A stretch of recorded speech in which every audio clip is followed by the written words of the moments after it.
Hello everyone. Today I'm going to discuss about the literature review जो हमारे research subject में आता है लिटरेचर रिव्यू। और ये बहुत ही इम्पोर्टेंट है। ये कभी 5 मार्क्स या फिर 10 मार्क्स में लॉन्ग क्वेश्चंस में आता है। तो इसमें हम सबसे पहले डिस्कस करेंगे लिटरेचर रिव्यू क्या है, इसका सोर्सेस क्या है, मेथड्स क्या है, कैरेक्टरिस्टिक्स क्या है और इसका टाइप्स क्या क्या है, वो सब हम डिस्कस करेंगे। तो आइए शुरू करते हैं। तो लिटरेचर रिव्यू का डेफिनेशन का बात करें तो a literature review is a body of text that aims to review the critical points of knowledge on a particular topic of research. Literature review क्या होता है? जब हम कोई थीसिस जब हम पब्लिश करते हैं, जब हम थीसिस जब बनाते हैं, तो उसके सबसे बिगिनिंग में हम क्या करते हैं, उसमें हम लिटरेचर रिव्यू लिखते हैं। मतलब जो एज अ होल जो हम रिसर्च कंडक्ट करते हैं उसका बेसिक चीज़ें, जैसे हो गया हमने क्या मेथड यूज किया है, कितने पॉपुलेशन में किया है, कौन से एरिया में किया है, कैसा टाइप का हमने रिसर्च डिज़ाइन किया है, वो सब हम क्या करते हैं रिव्यू करके, जो एकदम इम्पोर्टेंट, इसलिए मैंने यहाँ लिखा है क्रिटिकल पॉइंट्स, जिसके हम पढ़ने से हम पता लगा सकते हैं कि ये रिसर्च किस रिलेटेड है और ये कब हुआ था। ये सब हम लिटरेचर रिव्यू के थ्रू फाइंड आउट कर सकते हैं। तो उसके बाद सोर्सेस, और हम लिटरेचर रिव्यू हमें कहाँ कहाँ से मिल सकता है। एक है प्राइमरी सोर्स और है दूसरा secondary source. Primary sources and another one is secondary sources. तो प्राइमरी सोर्सेस का बात करें तो these are original peer reviewed and published research journal articles reported by original researchers। Primary sources मतलब जिसने रिसर्च कंडक्ट किया है उसी ने वो लिटरेचर रिव्यू लिखा है, ठीक है। और in other words primary sources are the research reports which are description and study written by research who conducted thing. Primary source मतलब जैसे मैंने कोई रिसर्च कंडक्ट किया है तो मैंने खुद से ही वो रिसर्च थीसिस जो है उसमें लिखा है, लिटरेचर रिव्यू मैंने खुद से लिखा है, वो हो गया प्राइमरी सोर्स, वो ओरिजिनल होता है। और सेकेंडरी सोर्स में आता है these are the research reports which are description of studies written by someone other than the original researchers. जैसे मैंने कोई थीसिस या मैंने रिसर्च किया, लेकिन वो उसका लिटरेचर रिव्यू मैं नहीं लिखूँगी, कोई और उस वो पढ़ के वो लिटरेचर रिव्यू लिखेगा, तो वो हो गया सेकेंडरी सोर्सेस। तो और हमें कहाँ कहाँ से हम लिटरेचर रिव्यू फाइंड आउट कर सकते हैं, रिसोर्सेज क्या क्या है, जैसे हो गया books, journals, conference papers, thesis, magazine and newspapers, research reports, encyclopedia and dictionary, electronic database. ये सब क्या है, रिसोर्सेज है। हम यहाँ ये सब से हम क्या कर सकते हैं, लिटरेचर रिव्यू देख सकते हैं। फिर आगे हम आते हैं, बात करते हैं मेथड्स। अब लिटरेचर रिव्यू हम कैसे हम पता लगाएंगे, उसका कुछ मेथड्स हैं। सबसे पहले इसमें आता है understanding the concept of research problems and identify the key search terms. मतलब हमें लिटरेचर रिव्यू जब हमें जानना है तो हमें सबसे पहले पता लगाना कि हमें हमारा प्रॉब्लम क्या है, हम किस प्रॉब्लम रिलेटेड हम रिसर्च करने जा रहे हैं, सबसे पहले वो पता लगाना है। तो इसमें क्या क्या आता है, the journey of literature search begins with understanding and examining the concept of research problems so that essential की सर्च टर्म्स में बी आइडेंटिफाई। ये जो लिटरेचर का जर्नी कैसे शुरू होता है, हमें सबसे पहले रिसर्च प्रॉब्लम के बारे में हमें जानना ज़रूरी है, उसके बारे में हमें एग्जामिन करना ज़रूरी है क्या प्रॉब्लम्स है, जिससे हमें क्या मिल सकता है, टर्मिनोलॉजी मिल सकता है, जिसको हम यूज करके क्या कर सकते हैं, लिटरेचर रिव्यू फाइंड आउट कर सकते हैं। जैसे the key search term serve as a foundation for the overall search of literature. मैंने बताया था कि वो जब तक हमें रिसर्च प्रॉब्लम नहीं मिलेगा तब तक हमें लिटरेचर नहीं मिलेगा। These search terms may be elements that are included in the problem statement, variables that appear in the research question and the characteristics of a population interest। वो सर्च टर्म्स क्या include कर सकता है, problem statement हो सकता है, उसमें क्या क्या वेरिएबल्स है, इंडिपेंडेंट है या डिपेंडेंट वेरिएबल्स कौन सा है, रिसर्च क्वेश्चंस क्या है, पॉपुलेशन का कैरेक्टरिस्टिक्स क्या है और किस एरिया में इंटरेस्टेड है, वो सब हम क्या कर सकते हैं, इसमें आता है।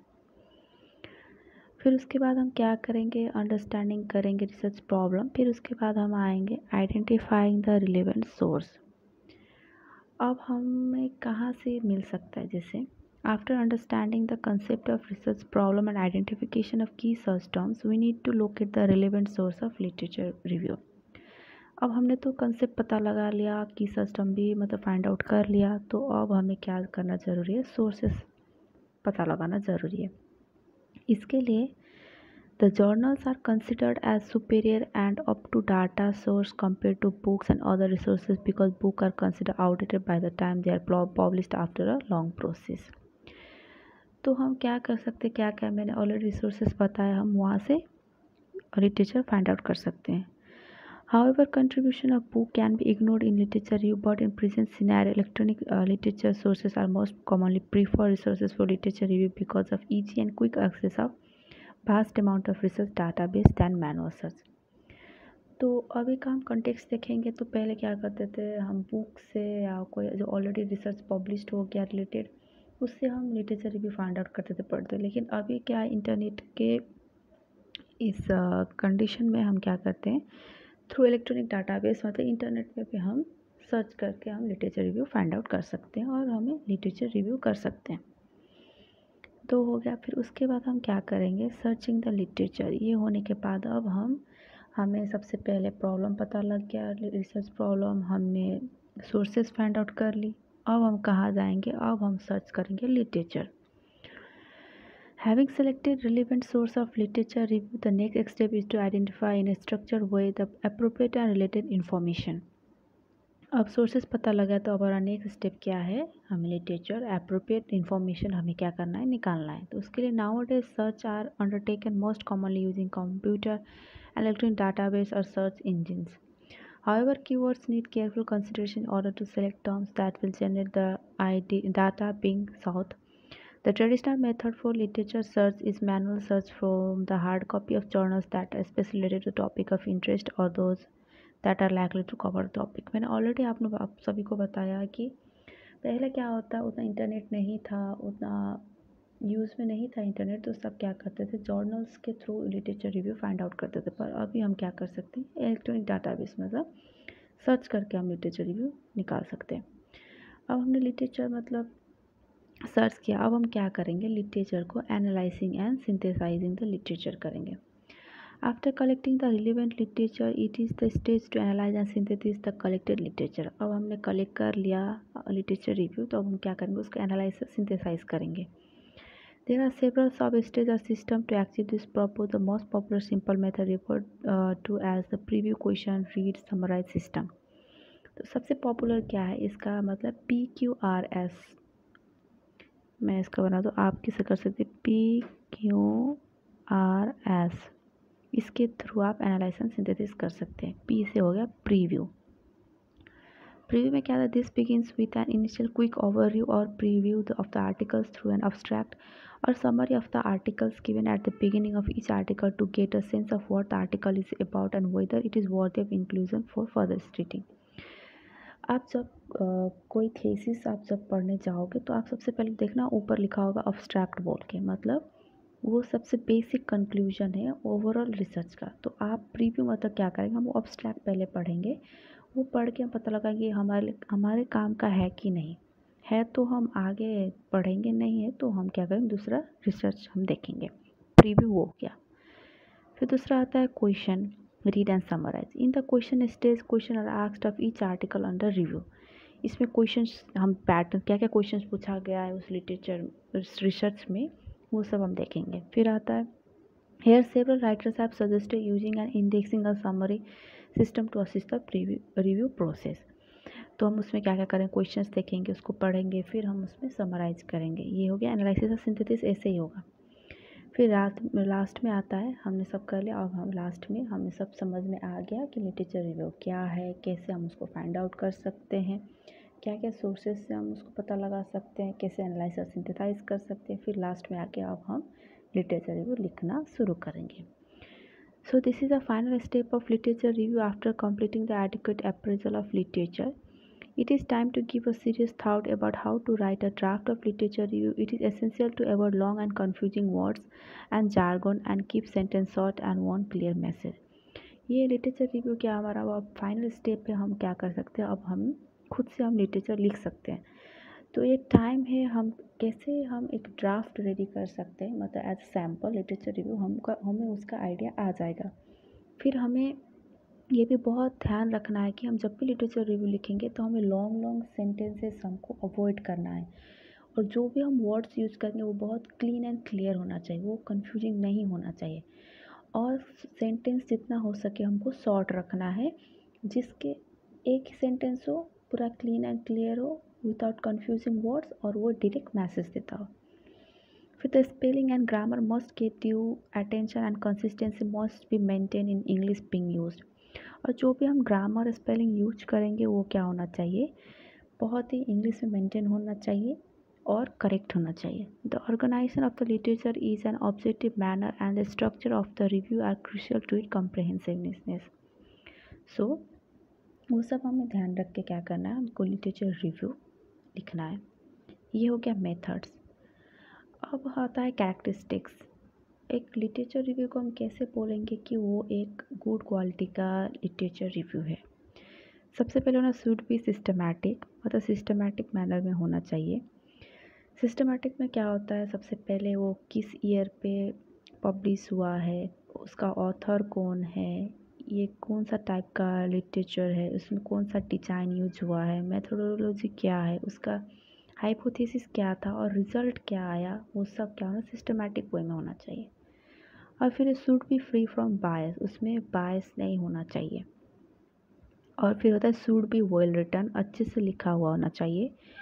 Should include update data reference, मतलब हमें रेफरेंस लिखना है कि हमने ये कहाँ से लिटरेचर लाया है, रेफरेंस लिखना है। Should be in the form of sum of its part, और ये क्या होना चाहिए एज अ होल, जो पार्ट्स मिलके जो एक एज अ होल बनेगा, हमको वो उस फॉर्म में लिखना है। Should be clearly search and selected, हमको अच्छे से सर्च और सेलेक्ट करना है। फिर a good review literature must be comprehensive, मतलब वो लिटरेचर रिव्यू को मैंने आपको पहले ही बताया था, उसमें क्या होना चाहिए, सब चीज़ें, वो किसने पब्लिश किया, कब पब्लिश हुआ, कौन सा डिज़ाइन है, कौन सा मेथोडोलॉजी यूज़ हुआ है, हाइपोथेसिस क्या था, रिजल्ट क्या आया, ये सब क्या कॉम्प्रहेंसिवनेस होना चाहिए। फिर accurate reference must should be given in the review, और हाँ, हम जहाँ से भी इसको हम सर्च करके ले आ रहे हैं हमको एक्यूरेट रेफरेंस देना है। अगर हम गलत रेफरेंस देंगे तो किसी को उस लिटरेचर में जाके देखना है तो हम उस रेफरेंस के ही थ्रू जाएगा। अदर हम इफ़ हमने वहाँ पे गलत रेफरेंस रखा है तो उनको नहीं मिलेगा, इसलिए हमको क्या करना है, एक्यूरेट रेफरेंस रखना। ये हो गया कैरेक्टरिस्टिक्स।